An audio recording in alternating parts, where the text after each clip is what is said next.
Isa sa mga napagtsikahan namin ni Casey Concepcion nang magkita kami sa Wildflower Restaurant sa Rockwell Center, Makati City ay ang magandang relasyon nila ng kanyang inang si Sharon Cuneta. Hindi naman kaila sa lahat na ang ganda-ganda ngayon ng samahan ng mag-ina. Actually, marami ang masaya sa pagiging magkasundo nina Casey at Sharon. Say nga namin kay Casey, we're so happy na okay sila ng kanyang nanay. Marami rin ang nagsasabing nakakahappy ang samahan ngayon ni Sharon at ng kanyang panganay na anak. Sabi naman ni Casey, sobrang happy rin siya. Actually, marami ang masaya sa pagiging magkasundo nina Casey at Sharon. Say nga namin kay Casey, we're so happy na okay sila ng kanyang nanay. Marami rin ang nagsasabing nakakahappy ang samahan ngayon ni Sharon at ng kanyang panganay na anak. Sabi naman ni Casey, sobrang happy rin siya.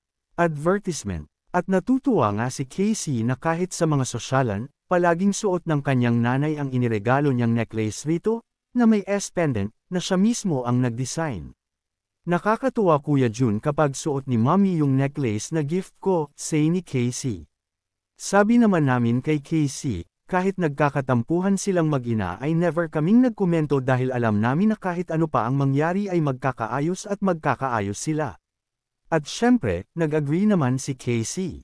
Naku, nakaka-good vibes talaga ang pagiging sweet ngayon sa isa't isa nina Shawi at Casey.